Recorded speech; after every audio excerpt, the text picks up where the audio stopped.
Welcome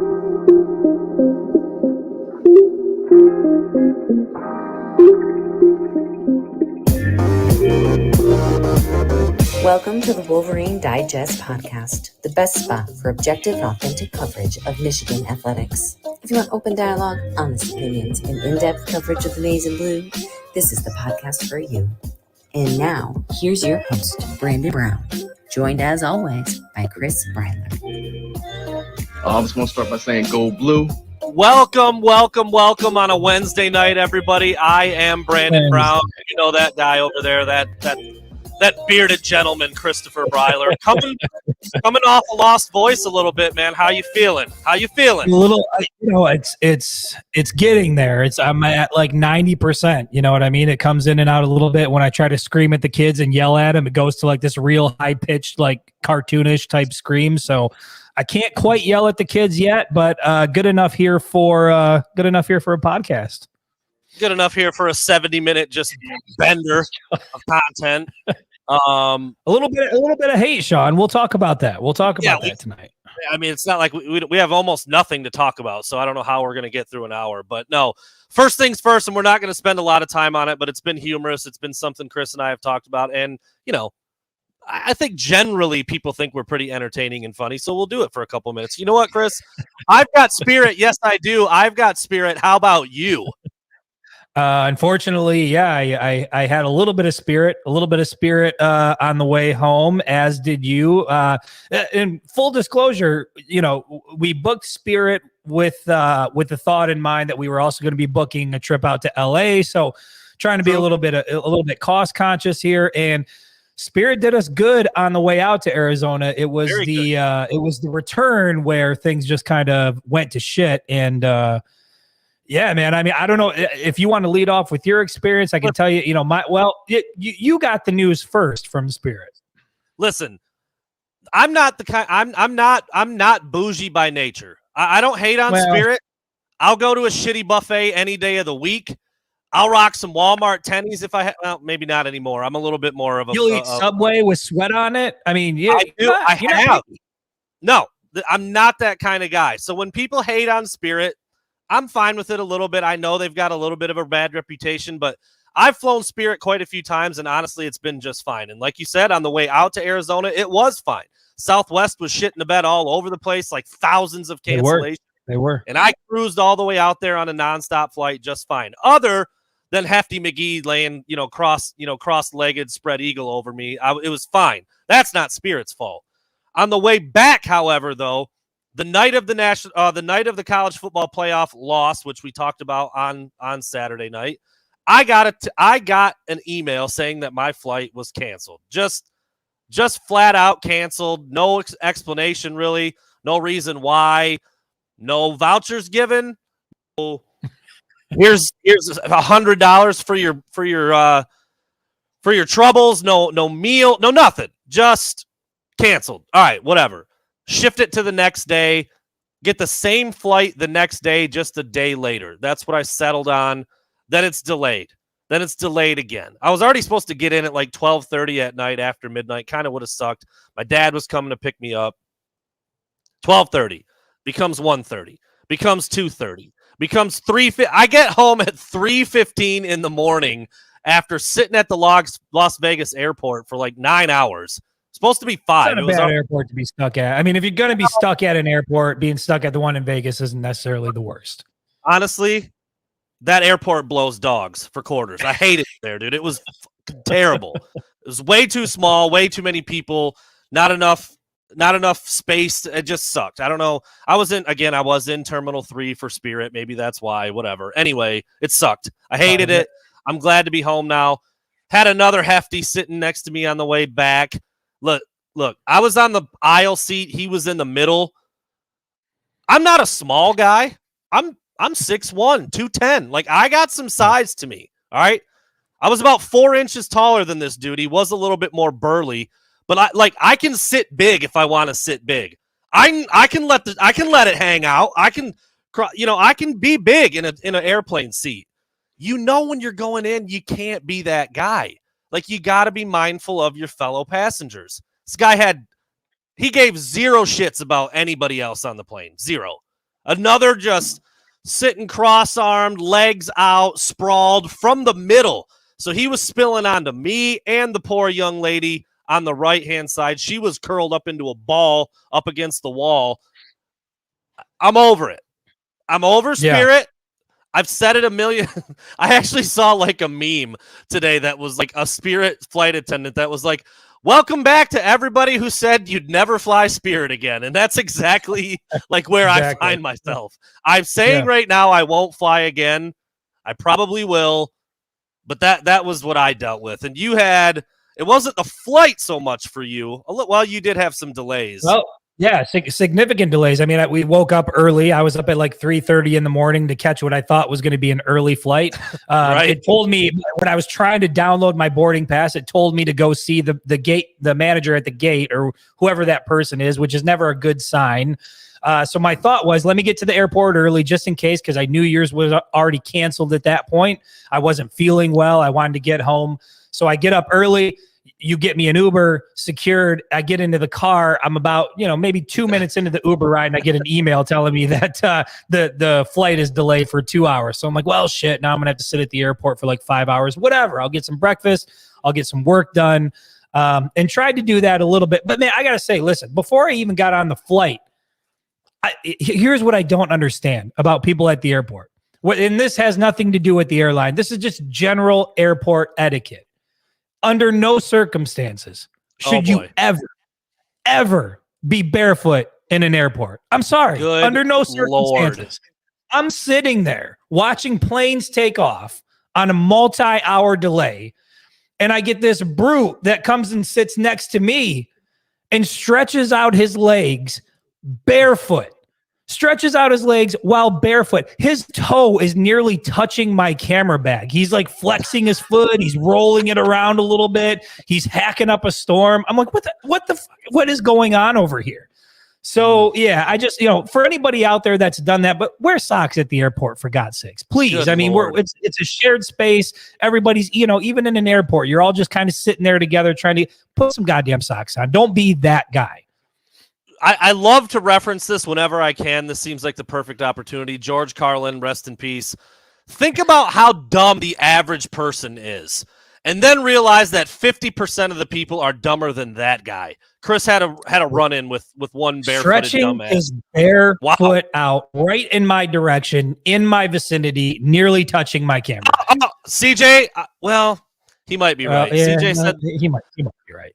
He might be right. There was a little racist. There was a melanated gentleman sitting ahead of me on the airplane. Shoes came off. Socks did stay on. The socks stayed on. No, see, look at it. If he had had socks on, that would have been one thing. But barefoot, okay. Word of the year 2023, egregious, huge mistake. Can't be barefoot. Anyway, the flight's okay. CJ, I think we do have to claim that. I think we do. I'm sorry. Well, it's fine. We'll claim it. Whatever. White people do a lot of weird shit. It is what it is. Yeah, they do. Get back to the airport after all of these delays. I had to pay almost $100 to check my flight on the way home. I sat in the baggage claim for another 2.5 hours waiting for my bag. They were short staffed. They were trying to unload multiple planes, I guess. So by the time I got home, again, I was supposed to be home at like 3 p.m. Ended up getting home, I think, about 11:30 at night. So just a disaster of a day. Glad to be home. But yeah, you're right. You kind of, I don't know, every time you fly Spirit, it's like eating McDonald's. Like you go into it thinking, you know what? Like I don't do this that often. I'm going to do it. And then afterwards you always hate yourself. It's kind of how I feel with Spirit. Like you going into it, it's like, I'm going to save. And then lo and behold, you don't really save all that much. And by the end of it, you're regretting your decision. Shopping at Walmart past 7 p.m. Yeah. Midnight runs to Taco Bell. I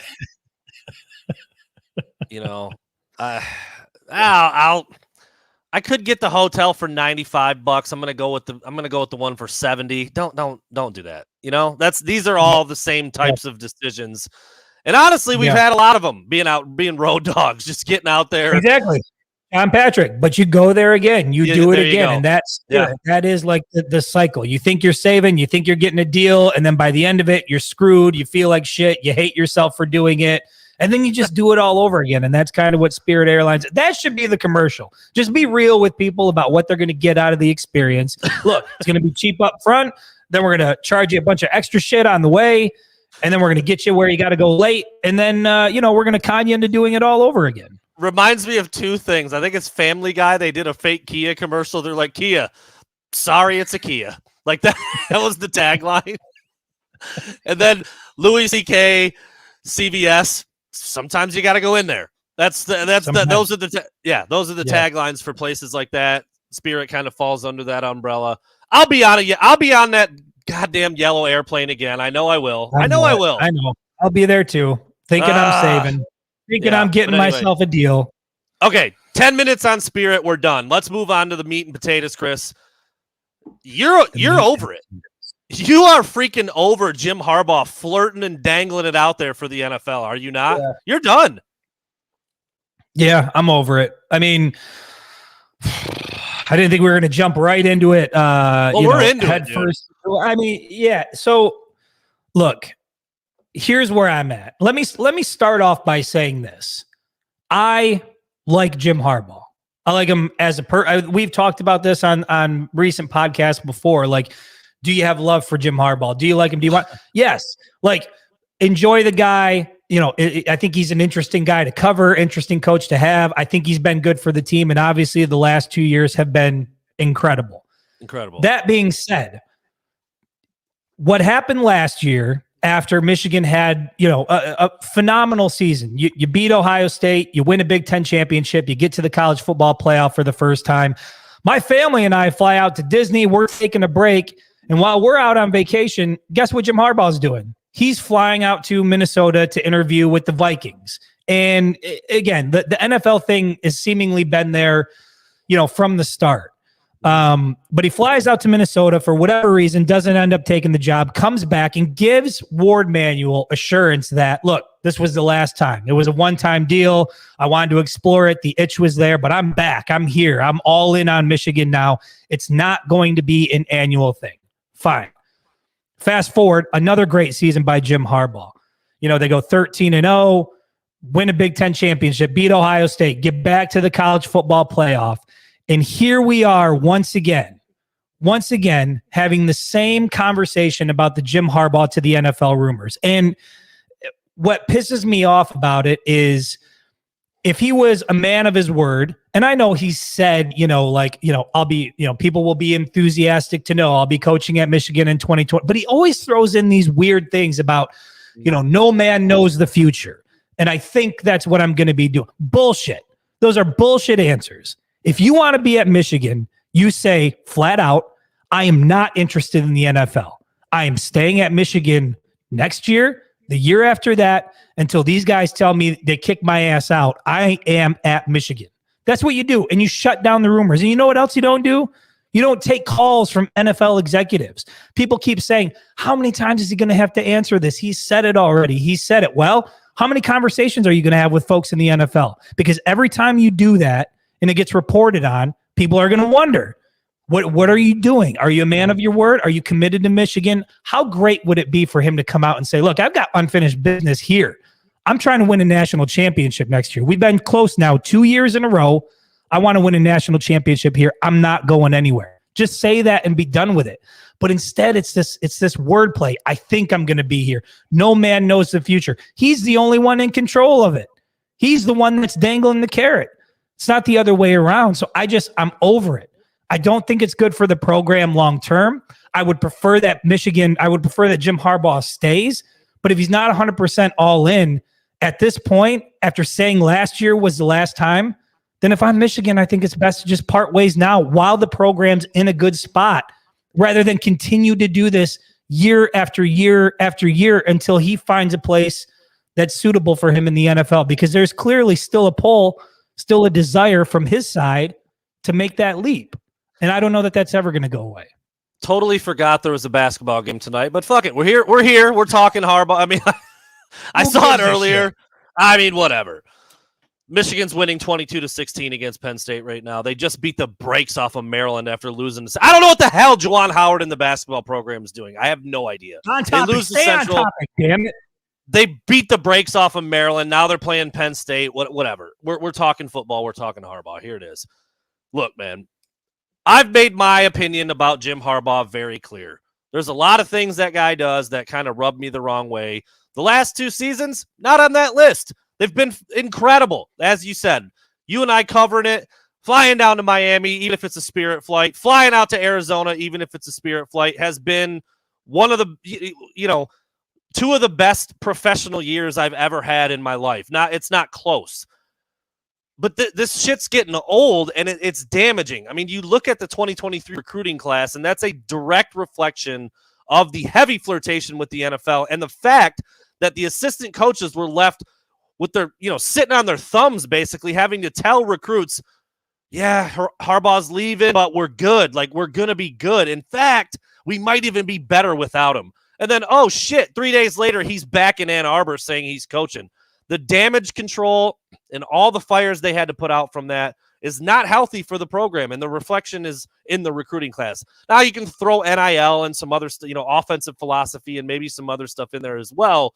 But the point is, you can't do this every year. I forget who it was. I saw somebody on Twitter. It might have just been a fan. It might have been another member of the media. I can't remember. But they literally screenshotted like 2016, 2017, 2018, like this article has been written every single year. Right now, month of December, month of January of Jim Harbaugh going back to the NFL. Early on, it was because that's where he had just come from. It kind of made sense. The 2 years ago, he sucked. I wanted Harbaugh out, gone, see ya, blast him to the moon. 2020, I was done with him, and he would have got on a Spirit flight to take an NFL job. Any one of them. But nobody wanted him in 2020. That was clear. Last year, he made it very clear that he wanted to go to the NFL. He took a job interview with the Vikings, thought he had the job. People in Ann Arbor were saying he did. Whoops, he didn't. Now he's back. And now here we are again after another incredible season, taking phone calls from David Tepper, the owner of the Panthers, interest from the Broncos, interest from the Colts. The NFL season's not over yet, so all this shit is just taking place, back channel, unofficial phone calls, no interviews. We got a whole other 5 or 6 days of this before we get anything concrete. Dude, he could be on another plane in 6 days to Indy, to Denver, to Charlotte, to wherever these conversations are taking place. If you really want to be at Michigan, though, you one statement, you can put it to bed. And instead, he plays these word games. Yeah. And what I don't understand from, the super fans that are out there on social media, I'm not going to single anybody out. But if you're a 70-year-old fanboy who tweets about Jim Harbaugh every single hour, it seems, every single day of your life, look, there's people out there that if it were physically and logistically possible, would purchase real estate inside of Jim Harbaugh's rectum. There's no doubt about Correct. that. The Drink his bath water, scrub his bath, all those. Yeah. Yep.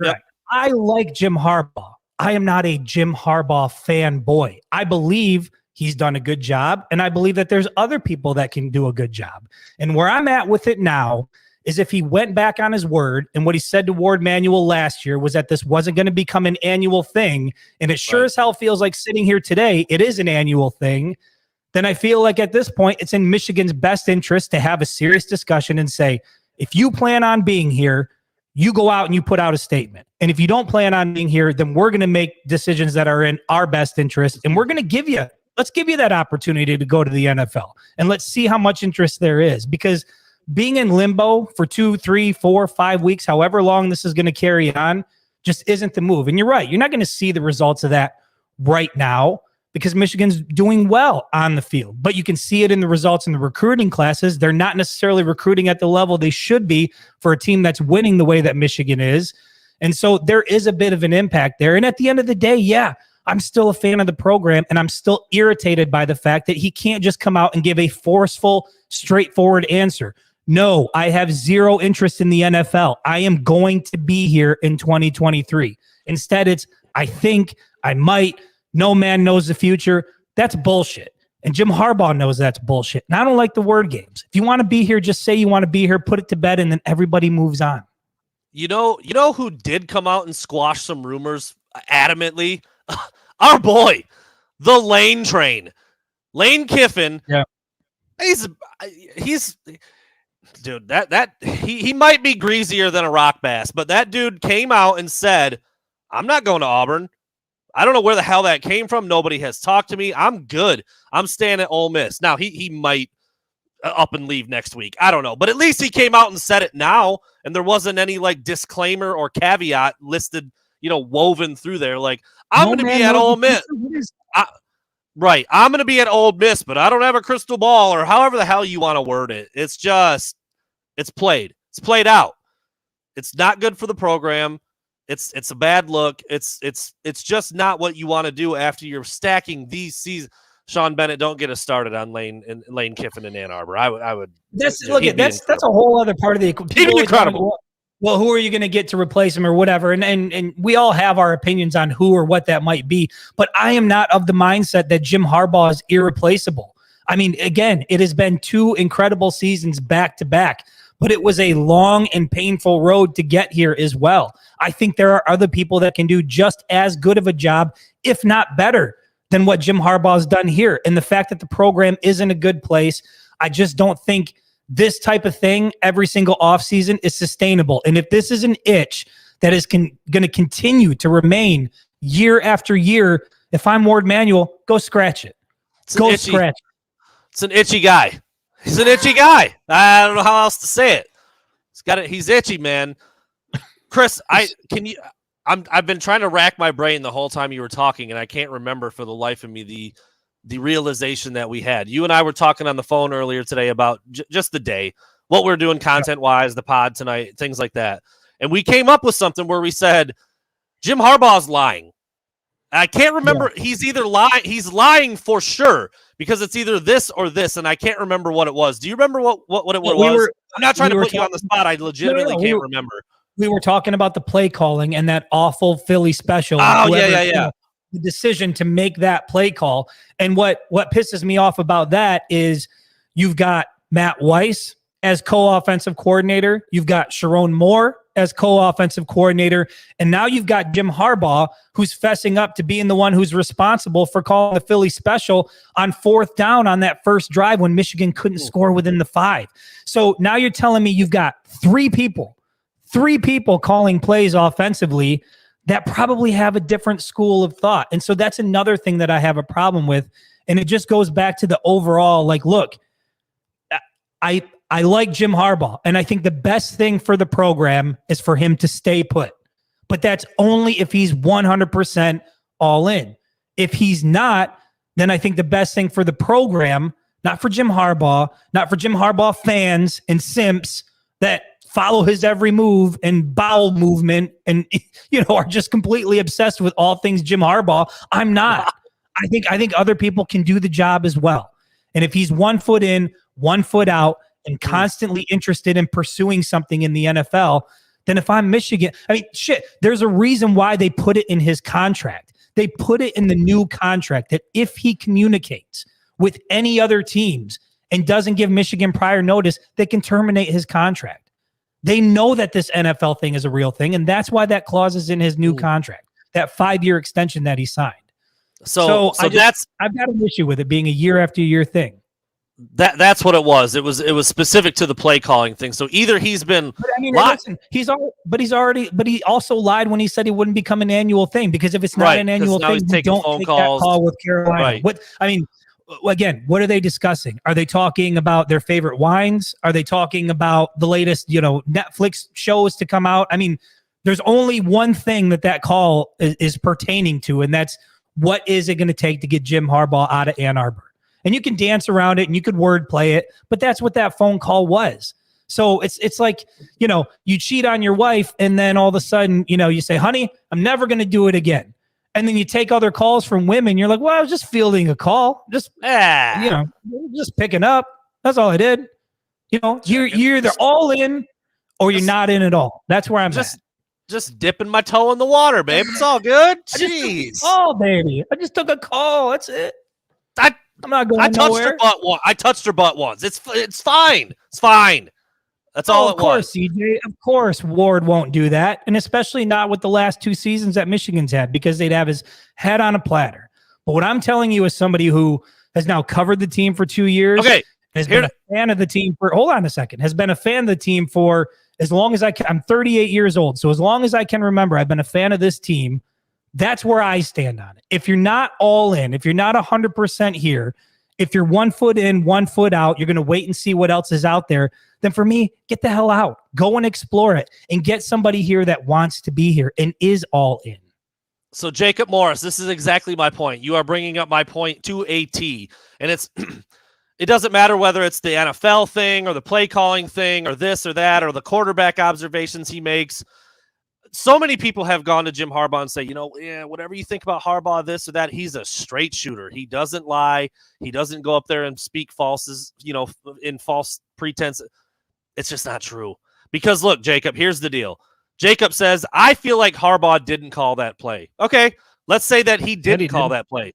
Then he's flat out lying in the press conference afterwards when he says, I wish I would have called a different play. I should have called something else. That's totally on me. So it's one or the other.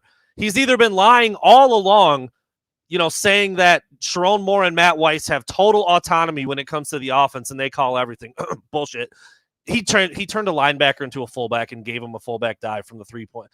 Sharon Moore and Matt Weiss didn't do that. I'm sorry. It just didn't happen. That's Jim Harbaugh all day long. Or what you just said. He didn't call that play, but then he said that he did. So that's where I'm saying, look, I've seen, I think it's, who is it? Our local, John Patrick, our local pilot of the group has said, well, but Harbaugh just said this 3 months. I don't care what he said. What's he doing? He's taking phone calls from the NFL. That's what's happening. Okay. If he is covering for his staff, then he's still saying things that are patently false. I mean, it doesn't matter.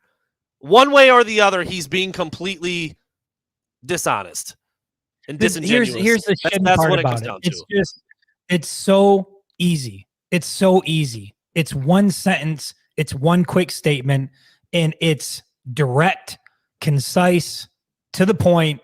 I am all in at Michigan. I am not entertaining any NFL offers. I am a man of my word. I said I'm not going back to the NFL after last year, and I mean it. I am committed to staying here and winning a national championship next year. He puts out a statement like that, and all of this is irrelevant. Nobody's talking about it.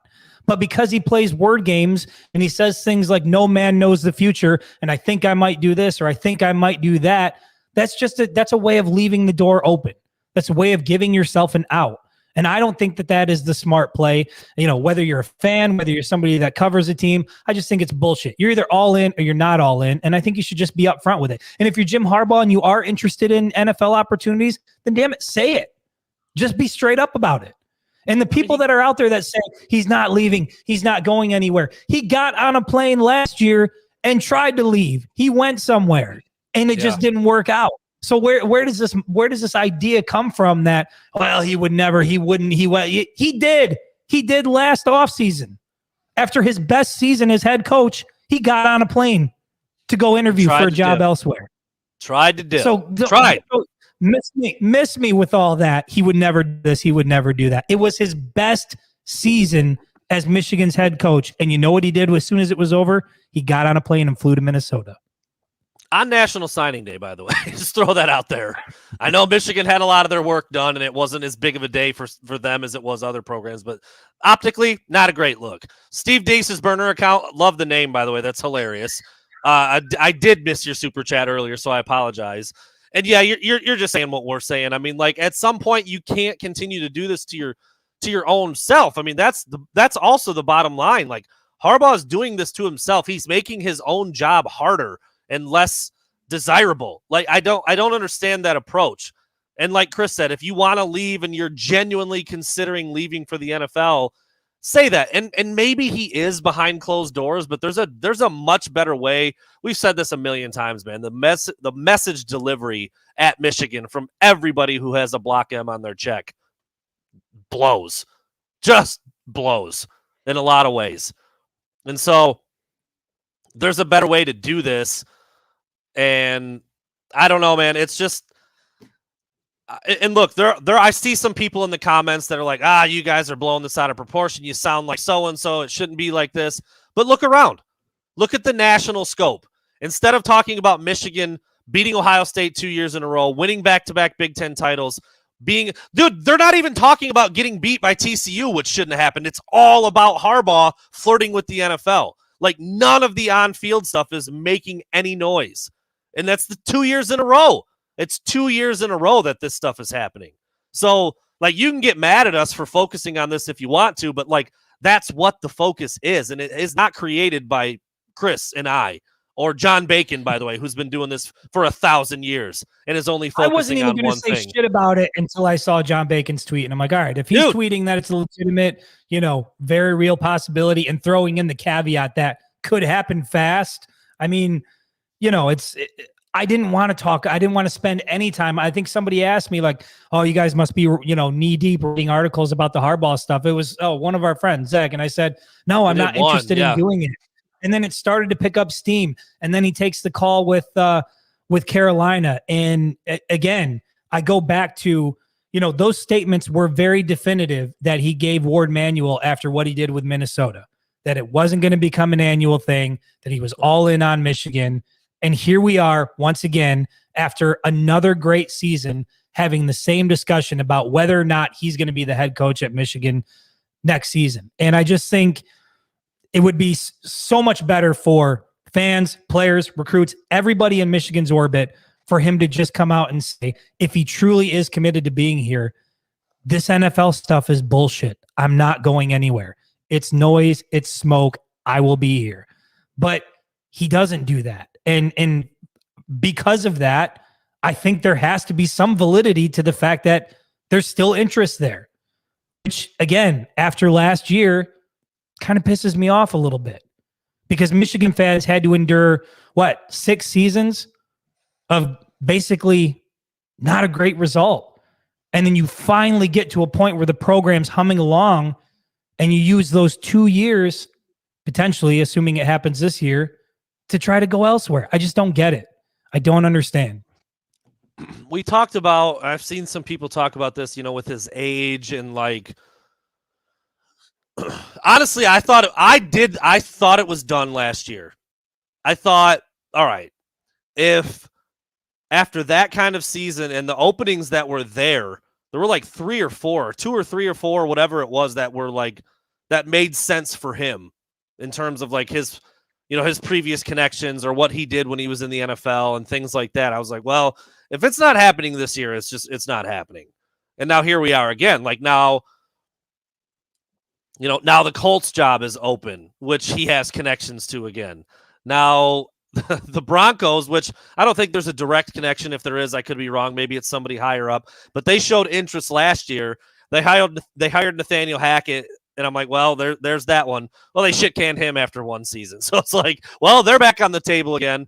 Panthers, I don't know if there's something there between him and David Tepper. I'm not really sure. But, like, look, it's back in full swing. And people seem to think that this year feels even more relevant than last year when it comes to him leaving. I mean, like, prominent people who cover Michigan football, I don't really care what you think about Nicole Auerbach or Bruce Feldman or Austin Meek at The Athletic.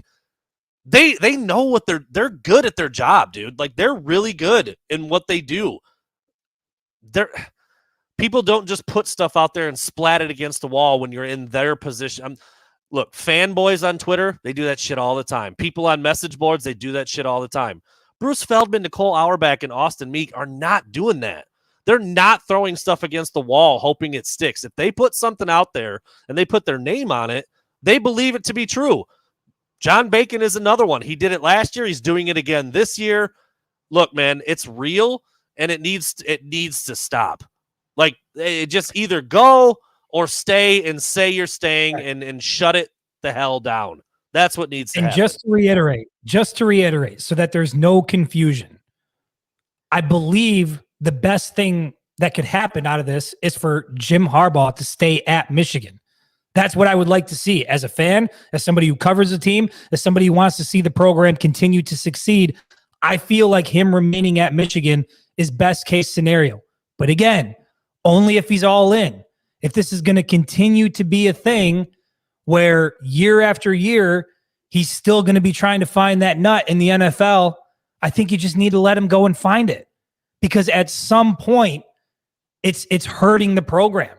It's not doing a hell of a lot for the fan base. And to be quite honest, it's really taken a lot of joy out of, the past 2 off seasons being able to enjoy what's been an incredible result on the field. The conversation immediately afterwards goes to Jim Harbaugh and his future and what's he doing and what's his next move. And I'm just over it. I think the whole thing is exhausting, and he could put it to bed. That's the thing. It's not our job to stop talking about it, stop reporting on it, stop analyzing it. I mean, that's what we do. John Patrick, you've become a favorite of the show for reasons unknown to a lot of people, but this narrative needs to go to bed forever and ever and ever. Look, dude, I've been doing this shit for a decade. Listen to me closely. I will never name my sources because then they won't be sources anymore. I don't know how. I don't understand how dickbags don't understand this. Name who told you. No. Suck my balls and go away. I'm not going to tell you who's giving me sensitive information. Where does this come from? In what arena does anybody ever say, this is the person that told me some shit that could probably get them fired? It's not happening, dude. It's never going to happen. I see so many people on Twitter saying that stuff that it blows my mind. Like, dude, do you think if a parent of a player is going to tell me or Chris some highly sensitive information about something, they're going to be cool with us saying that it was them who said it? Get real, man. It's not happening. Listen, I have been told how this shit works.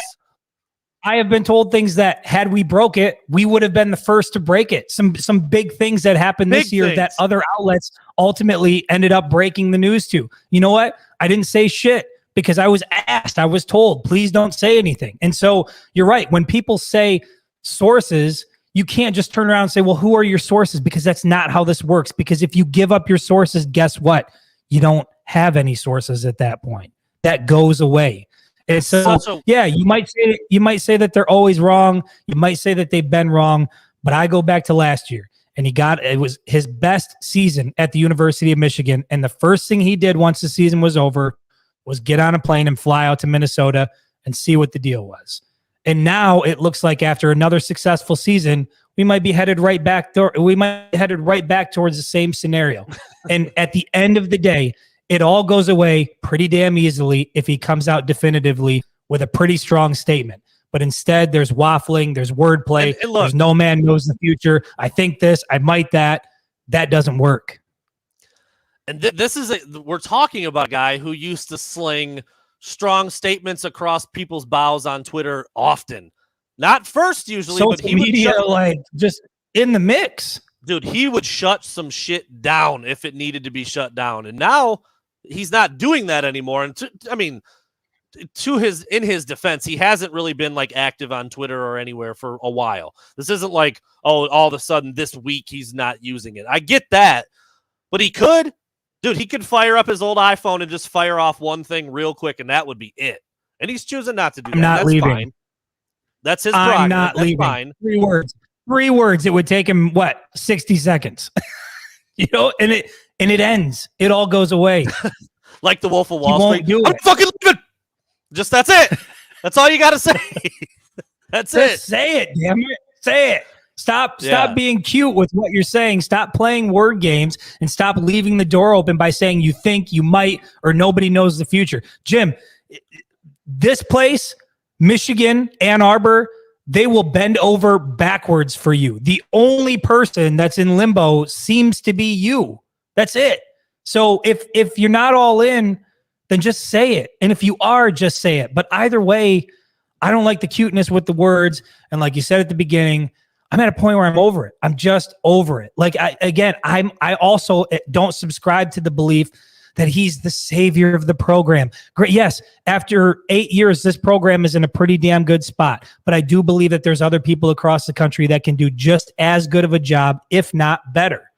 So I'm at a spot now where it's like, look, man, if you want to be here, great, because I think that's what the best thing for the program is.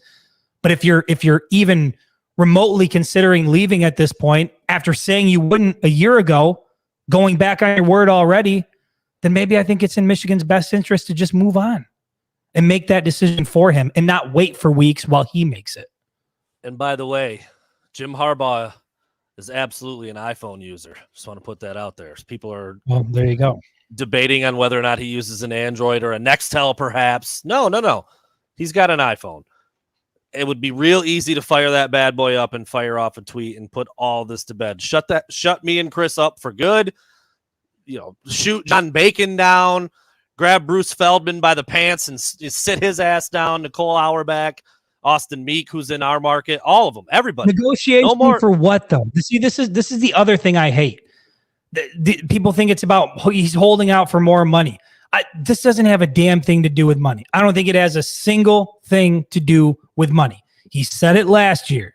He said the itch is there. The pull to the NFL has been strong. Everybody knows he got close to winning the ultimate prize. He even said the greatest prize in our sport is winning a Super Bowl, right? And then he said, second up or close to that is winning a national championship. I don't think this has anything to do with money. I think it has everything to do with this internal desire he has to win at the highest level. And so if that desire is still there, let him go explore it, but not at the cost of holding Michigan basically hostage for weeks, offseason after offseason, while he explores his opportunities and decides whether or not to leave. I just don't think that's a good position to be in. And to me, if you're a guy who's all in on Michigan, I mean, shit, I'm all in on Michigan. Like I said, when Jim Harbaugh was at Stanford, guess what I was doing? I was a Michigan fan. When Jim Harbaugh was, coaching in the NFL, guess what I was doing? I was a Michigan fan. And long after he leaves, guess what I'll be doing? I'll still be a Michigan fan. So I don't care. It doesn't matter to me. I appreciate what he's done the last 2 seasons. I think it's been incredible. I think it's been phenomenal. But at the end of the day, if there's a part of him that doesn't want to be here, then I don't think he should be here. That's just where I'm at. I don't think that's an unreasonable take. It's not. It's not. And you referenced a major reason why. It's in his contract. You do the shit, you're gone. I mean, like, it's not us saying that. He signed a paper. It's paying him like $7 million, and it's in there. Yeah. So no, a $3 million buyout, which again, any NFL team would be happy to pick up that bill for him. There's no doubt about it. I mean, like, what was Scott Frost? Was it like 15 million? Look, if a dude's out and the school wants him out and the next place wants him out, the buyout really doesn't even matter. It could be 10, 15, 20. Harbaugh's is only 3, and it goes down. Is it after this month? I can't remember. It goes down again like soon, I think. But what did he make this $3 million is next to nothing. What did he make this year after incentives? Roughly 10 million, right? I wasn't sure it was that high, but yeah, it's incentives, win the Big Ten, get to the college football playoff with all the other bonuses. The money's good. I don't think money is playing a factor here. I think this guy wants to win a Super Bowl. I think it's been there. He's admitted as much. He said the pull back to the NFL is strong. And if it's still there and it's still strong, it doesn't seem like it's going away because he's winning. I mean, he's doing a hell of a job at Michigan, winning at a high level. And that desire to go back to the NFL is still there. And he's a god. You've talked about this before too, Chris. He's not going to get that love in any NFL city like he gets in Ann Arbor. If he goes to Carolina or he goes to Denver and they win 10 games next year, they're going to love him. Not like they do in Ann Arbor. Not this, we talked about it, drink his bathwater, track his bowel movement type shit. There ain't nobody like that in Denver for Jim Harbaugh. There's a lot of them in Ann Arbor. And so that's a little bit of a different animal. And then you throw in the fact that his parents are here and his kids are going. Like, there's a lot of reasons to stay put in Ann Arbor. So the fact that he's flirting and feeling out other reasons to go back to the league is telling enough in itself. It was there last year. It's there again. It's going to continue to be there. He said it. It's in his contract. People who are, whatever. You don't think Chris and I are reputable? Fine. There's people out there who are, and they're saying this louder than we are. I mean, that's a fact. So I don't know how you can really dispute it at this point. And like I said, like Chris said, like the contract says, it's time to shit or get off the pot, man. This is damaging. It's damaging to what you're doing. And we'll see. We've got what? Today's Wednesday. Black Monday rolls around in about 5 days. The NFL season ends on Sunday. We could be going 4 or 5 more days before he gets on a plane again and goes somewhere else. I'd be shocked, Chris. I'd be shocked if that phone call from the Panthers wasn't to vet whether or not an interview needed to happen. So we might be sitting here right now, and maybe Jim Harbaugh said, "I'm good. That's possible. We don't know because he's not saying anything. Maybe David Tepper called and said the best way to say you're good is by not taking the call. I mean, that's fair. Where I'm at with it. That's where I'm at. Fair. That's fair. And that's by taking the call, he's already doing more than he said he would. I agree. But if he just simply took the call and has now told the Panthers, I'm good. We don't know. And the narrative is still out there that phone call happened. And then after it, there was a quote like, again, back to I think I'm going to be at Michigan next year. Well, that's not the same as saying, piss off Carolina, I'm good. It's not the same thing. It's not. And those quotes are out there and people have attached their names to it. So we'll see what happens when Sunday, Monday rolls around. If Jim Harbaugh's on a plane to Charlotte or if he's on a plane to Denver or if he's heading over to Indy, we'll see. Because as of right now, we're not really sure. We're not sure. And it's not a good place to be in for the second year in a row after the season that you just had. And yeah, there is plenty of talk out there that there is an agent involved now. That used to be the big thing before. He doesn't have an agent. He's got like an attorney who acts just like his agent, but he's not technically his agent. Like, again, semantics, details, vocabulary. Suck it and listen to and watch what's happening. Pay attention, people. It's pretty clear. Dude wants to go pro. He wants to go pro. I don't know how you can say that he doesn't. I mean, he said as much last year. And if you think that fire completely went out, it just doesn't, based on what he said and some of the things that have transpired since the end of the season, it doesn't seem like that fire went out. So I just, again, these are his two best seasons as head coach at the University of Michigan. And what did he do last year after the first one? Got on a plane, went to Minnesota. What's happening now? He's already had a call with the folks over at Carolina. I mean, it rubs me the wrong way. And I'm not going to apologize for being pissed off about it. I'm just not. I want somebody here who's all in. The game was 4 days ago. He's already had a phone call and given multiple quotes, I guess. I don't know to who or how they're getting those, but it is what it is.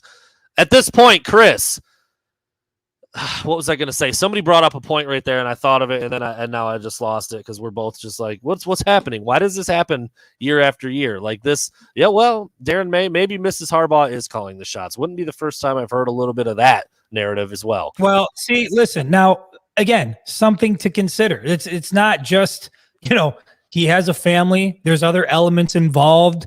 It's more complicated than just whether or not, Jim wants to do X, Y, and Z. There's other people that are involved that have probably their preferences as well. And I'm not going to speculate on that because I don't think it's fair to do that on this platform in particular. But all I'm going to say is, look, it's pretty goddamn simple. If you want to be at Michigan and you're committed to being here, you come out and you say that and you put all this shit to bed and then all of it goes away. And then nobody's talking about it. Nobody's speculating, but you're taking calls from folks in the NFL.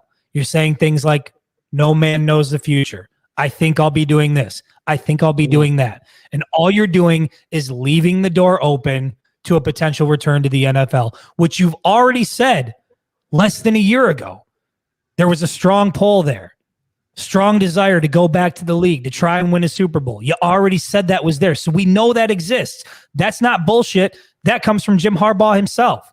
We already know that he interviewed with an NFL team after Michigan's best season with him as head coach. That's not a rumor. That happened. So this idea that it could happen again and that we might be in the same boat this year, that this idea that it'll never happen. He's not going anywhere. Based on what? Because you think he's your best friend? Todd Hanson. You know what I mean? Like, what are you talking about? Give me a break. This dude is going to do whatever the hell he wants to do, no matter how much you think you're best friends with him, no matter how much you spend your day tweeting about him. He's going to do whatever he wants to do. And he himself has already said there's a strong pull to the NFL. Well, yeah. So if you think if you think it's disappeared over the last year, good for you. I don't think it has. And actions speak louder than wordplay statements. That's what I was going to say. Not only has he said what he said, he's done what he's done. I mean, the evidence is there. It seems to be there. Keep in mind, I still want him to stay at Michigan. I still think that's the best thing, assuming he wants to be here. Steve Deese burner. I'm not ready to go there yet. However, Sharon Moore seems like a layup. Chris and I have talked about this as well. Jim Harbaugh has been putting Sharon Moore up on a pedestal all year. Dude, I feel like Jim Harbaugh has been doing job interviews for Sharon Moore all year. Like that's how he's been talking about him. That's the kind of things he's been saying about him. He feels like he said Sharon Moore he's more than ready to be a head coach. Correct. Beyond ready to be for a all head the coach. people out there, I think that's who the best candidate is if Jim Harbaugh leaves. I said this to you, Brandon. We discussed it a little bit. I think that's, creates the least amount of waves. Sharon Moore has been with the program for a while now. He's obviously done a hell of a job with the offensive line. The players love him. He's a great recruiter. I think he can step into that position and be fine. But I got a lot of pushback from people that said, no, he's not ready. He's not ready for that. Then again, the same people saying Sharon Moore isn't ready are the same people that are willing to drink Harbaugh's bathwater. And Harbaugh himself is saying that Sharon Moore is more than ready. Yeah. So again, you can't have it both ways. If Harbaugh's saying the guy's ready, maybe we should take him at his word. Sounds like he's ready. Got some puppy dogs chasing tails, Chris. That's what I see. A lot of puppy dogs chasing tails in some of these instances. Here's the deal. Account 22, I don't entirely disagree. You pay Jim Harbaugh a big old fat contract. Cool. Yeah, then he kicks you in the dick next year and goes pro. I mean, then what? Like, he's doing this. He's doing this right now. And like we said, if a dude wants to leave, if a new organization wants him, and the old organization is over him, any combination of those three things, it doesn't matter what the buyout is. It doesn't.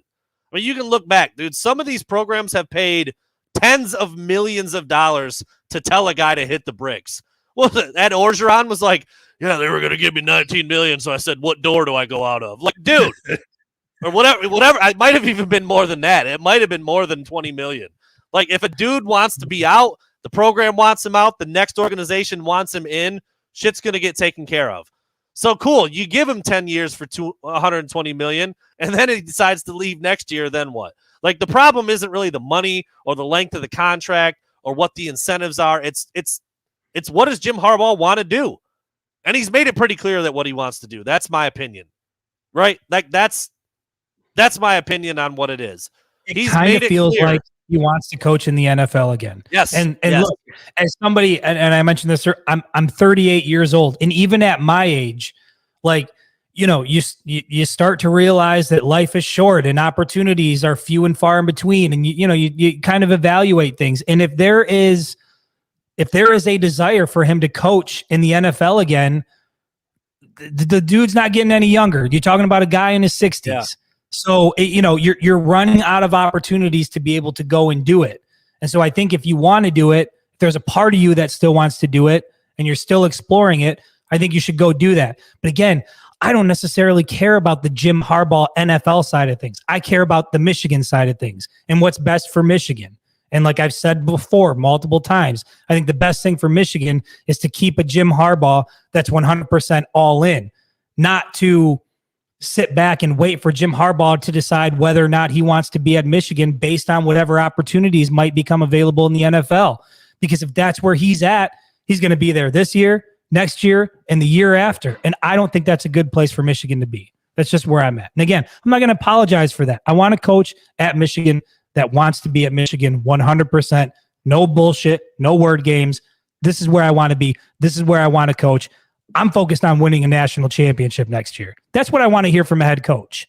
Not no man knows the future bullshit. Spare me. Just say something real. And back to I'm not intending to pick on John Patrick but I know you've said, well, look what he said. Well, can we go by what he said most recently? Like he just said, no man knows the future, but I think I'm going to be at Michigan next year. Like, dude, I just think back to like trying to answer questions to like my teachers or my parents like that. They'd be like, "The fuck out! What do you mean? Well, you can't answer a question like that." Well, Mom, no man knows the future. Brandon, do you think you might come home drunk again? Well, Mom, no man knows the future. I think I might be able to do it. But let's let this play out a little bit. Listen, I fully anticipate coming home sober enthusiastically by the end of the night. Yeah. You know what I mean? Come on, man. Like, apply that line to any other area of your life with your kids or your wife or your job or whatever. Maybe that's what it is. Maybe that's what it is. You know what? That's probably what it how is. it goes over. It's the bullshit that pisses me off. Just say something real. Just give a real statement. Just be straightforward. Like, I don't like the bullshit. I find it annoying. I find it irritating. And to me, all it says is it's a complicated way of saying, look, I'm still going to look around. Yeah. Well, John, if you're pointing to a statement last year, then it's even older. Kind of reinforces my point. Like, he's done a whole other after season. the Minnesota interview. Right. Yeah. When did he pen that one? Before or after he got on the plane and got shot down for Minnesota's job? Like, come on, man. If it was before it, then it's complete horseshit because then he got on a plane and left. If it was after it, well, he kind of took a kick in the dick and came back and said, like, this is all I got. So I guess I'll take it. I mean, like, either way, your statement loses a lot of validity at that point. Like, you don't have much of a leg to stand on if that's how it played out. And that's how it played out. I mean, there's no speculation on that. And by the way, Chris, Jim Harbaugh, 59. Let the man enjoy his 50s before you go paint him as a senior citizen. He's not getting free coffees at McDonald's just You're yet, right. You're right. You Pump start the brakes calling a me little 40, bit. I'm going to have a problem with it, all right? We're getting to that age now where the years do count. The years count, damn it. They absolutely count. Both you and I knocking on 39's door, and I'm going to soak up every second of that 39th year before I get to number 40. Jesus Christ, 56 minutes on this. Are we good? 56 minutes in. We've been doing it. I just want to reiterate to anybody out there that may be confused, I like Jim Harbaugh. It may be hard to believe after the last 40 minutes of this show. I like him. I'm just annoyed with some of the antics. I think the best thing for the program is for him to stay. I think he's done a phenomenal job the last 2 years. The program's in a good spot, and I give him a ton of credit for that.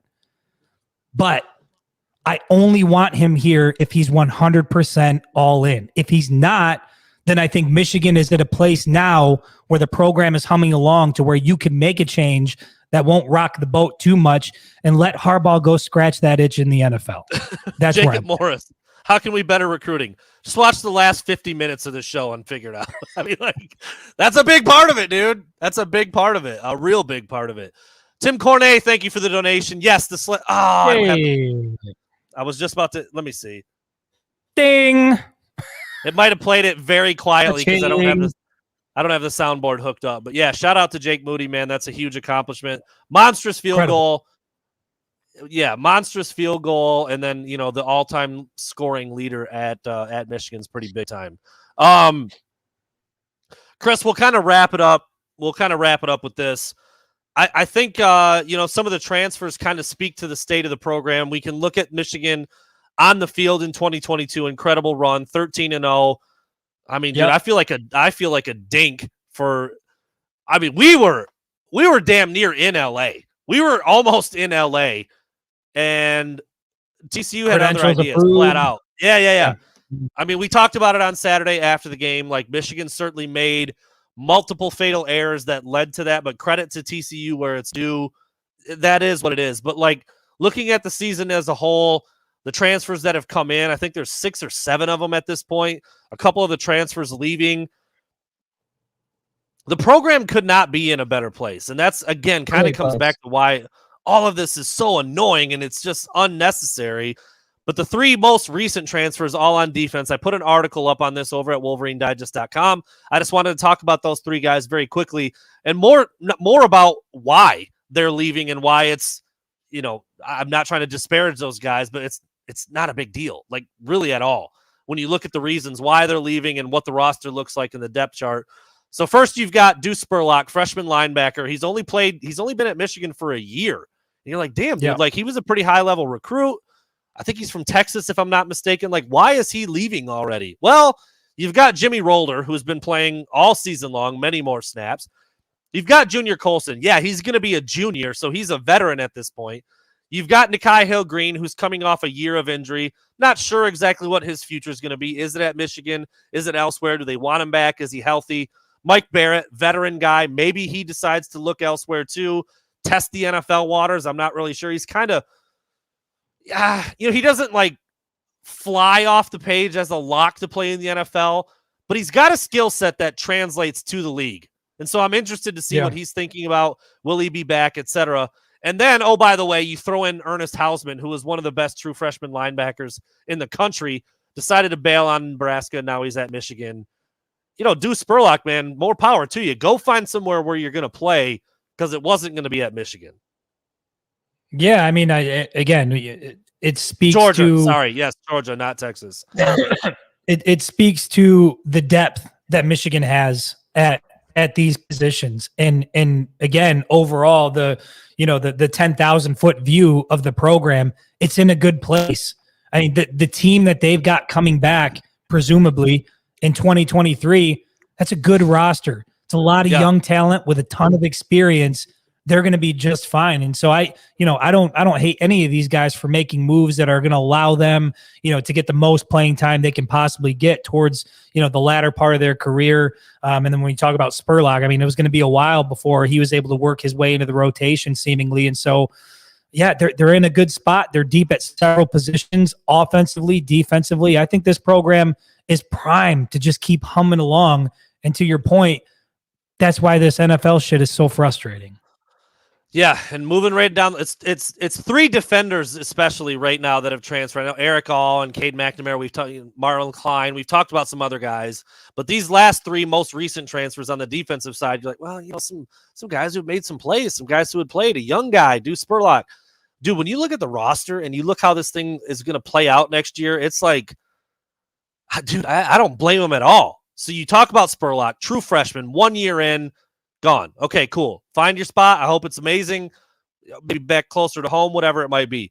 Taylor Upshaw. He's a fifth-year guy, dude. He's got a sixth year of eligibility because of the COVID year.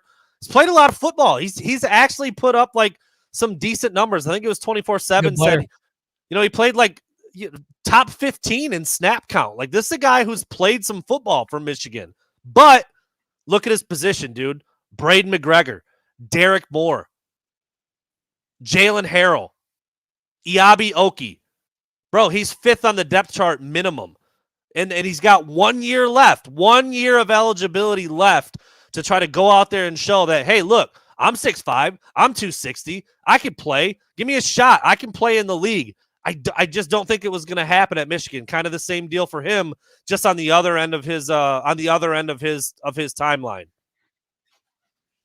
Yeah, I agree. And I think it's great for these players. And again, it's also, you see the statements that they put out and the way that they left, like, you do it with class. You thank Michigan for your time there and everything they did, and you move on and you go try to find a spot that's better for you and better for your situation, and more power to them. And again, whether offensively or defensively, this team is stacked. There's talent everywhere. They've got all the pieces in place to run it back. Win another Big Ten championship, get right back into the college football playoff and be in the mix again. I mean, that's where this program is. There's not a lot of programs around the country that can say the same and have it be a realistic statement. And last but not least, Julius Welskoff always was kind of an intriguing guy, like a slalom skier from Germany, hadn't played a lot of football, had these off-the-charts measurables when it came to like vertical and flexibility and 40. Then he gets to Michigan. Is he an edge? Is he an interior guy? And he bounced from one to the other. So he's changed his body. He was like 295. Then he's 265. Now he's like 270. He's kind of been around a little bit. So you look at his position. All right, is he an edge? Well, if he's an edge, he's probably behind the five guys I just mentioned, including Taylor Upshaw, who decided to leave. If he's an interior guy, well, he's behind Kenneth Grant, freshman. He's behind Mason Graham, freshman. He's behind Rayshawn Benny, sophomore or redshirt sophomore, I can't remember. And he's behind Chris Jenkins. It's just the same thing, dude. Like, you hope the best for him. He's been a true Michigan man. We're talking about a guy who gave 5 years of his life to the program, got a sixth year because of the COVID year. He's playing, a billion miles away from home in a sport that he didn't grow up playing. He might have an NFL future. He really might. But because of Michigan's depth chart, it just wasn't going to happen. Again, Godspeed to him, dude. I hope he gets a billion reps somewhere next year, and we're talking about him making an NFL roster and be like, damn, dude, I remember when he put in 5 years at Michigan, man. I hope it works out for him. Yeah, I mean, again, I feel like a broken record. More power to him. Hope he gets Yes. the reps and the snaps that he needs because he's got the build, he's got some talent, and it's hard to get to the league when you can't see the field at the school that you're at, and so it makes sense that he would Right. leave. You don't. It's like you never know. I mean, you get a guy like Julius Welskoff who it kind of in between maybe where his body needed to be and should be. He didn't grow up playing football. He's from Germany. He's older, by the way, too. He's going to be 26 years old. That certainly plays a role in what his future might be. But, dude, you get a guy like that. I mean, Michigan's looking at him and they say, like, man, by year 2, he might be the best player we've got on defense. And it didn't go that way, and that's fine. He could go somewhere else. He could play 500 snaps. He could get some good tape out there. He could make it to the NFL. You never know. I mean, I think he was working in like a factory or some shit before he came to Michigan. Like, he's a grown-up, dude. He was like 21 when he got to Michigan as a freshman after working in like a coal mine or something. Like, Pop, I got the black lung. I'm going to play football in Ann Arbor, dude. Like, incredible story, and you just hope it works out for him because he was really good on special teams for Michigan. He worked his way into the rotation a bit on the D-line, but again, the writing's on the wall, and that's fine. Hopefully it works out for him somewhere else. Michigan is in a great spot. Dude, when we talked about this before, guys are going to have some decisions to make, one of them being Jim Harbaugh. Hello. And then you'll find out, like, do I want to stay at Michigan? Do I not? Do I find, can I find some more snaps somewhere else? Maybe in a better offense or a better defense for my skill set. We've already seen, 7 guys maybe have transferred out? You got Cade, you got Eric All, you got Marlon Klein, the 3 defenders I just named, that's 6. I feel like there might have been 1 or 2 more. And now they've got 7 coming in as well. 7 guys have transferred in as well. So this is the nature of college football now, the fluid rosters, the transfer portal, the early signing day. You're still chasing down some big fish like a Nick Harbaugh. And then you've got the playoff run, and then, God damn it, this NFL stuff, dude, it just won't go away. And we probably won't know anything at all for at least a week. At least a week. It's unfortunate. So doesn't have to be that way. I almost finished my massacre, Chris. I don't know if you were drinking anything this time. I don't think you were. I'm only drinking water, man. My voice is just it's so delicate. The situation right now could go one way or the other, and I'm trying to. It's just I got this crazy echo. Did you turn something on? You did. You turned on the loop. I'm doing our outro music. That's why. God damn it! It's time to go. Spent the whole damn show talking about Jim Harbaugh. The whole show. I'm over it.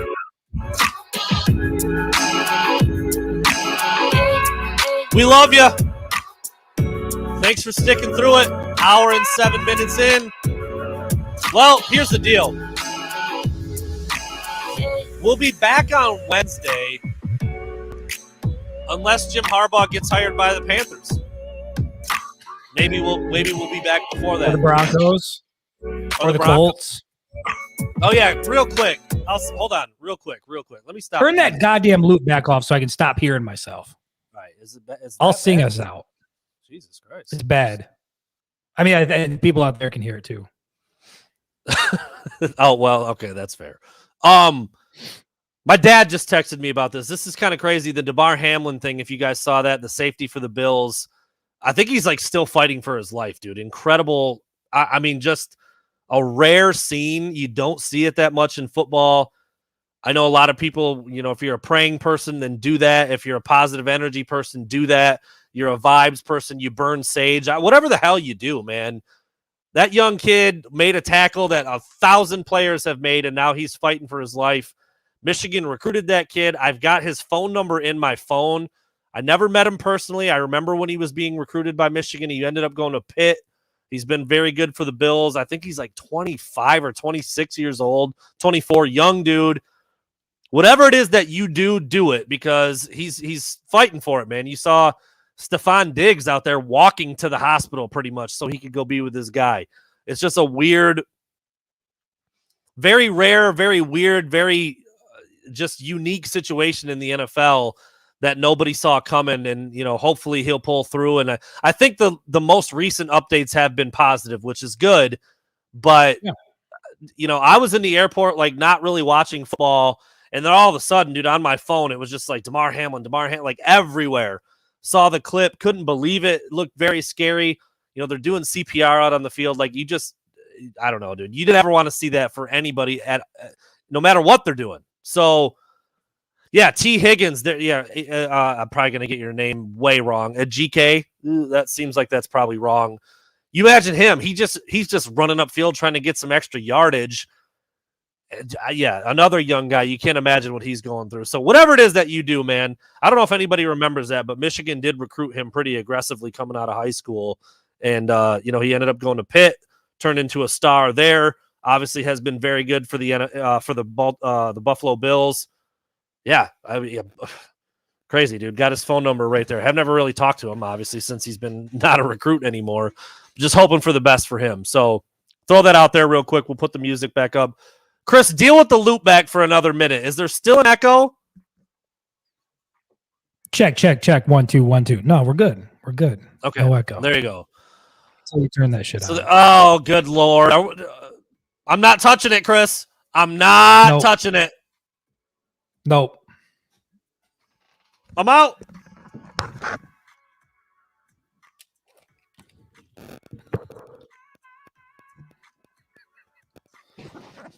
Thanks, everybody, for listening. We'll be back on Wednesday or earlier if need be. That's an hour and 11 minutes of a grind right there. That's what I like to call that. Jesus, will you close out the show for God's sakes already? Please. I don't want to leave, dude. I love it here. I do. No, you know what? You know what? Actually, you know what? I'm going to finish with this. You know what, Chris? No man knows the future, but I think I'll be back on Wednesday for the next podcast episode. What do you think? I mean, my hope and my thought is that we'll be here enthusiastically having a show next Wednesday. But again, things happen. So we'll just leave it at that. Look, dude, if Pat McAfee, $150 million podcast deal reaches out to me, wants to fly me out, I might go check it out. Maybe. I don't know. Maybe. Yeah. I might be back. Take a look. I think I'll be back. On Wednesday. We're not all in here. We're not all in. We could be poached. Anybody could be poached. Take care, everybody. We'll see you.